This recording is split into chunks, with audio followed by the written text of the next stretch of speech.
tungkol sa iyong sarili.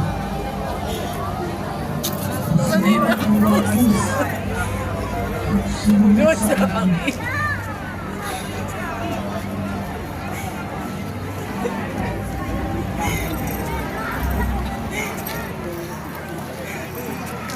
Magaan po tayo pinapulupang katahimikan.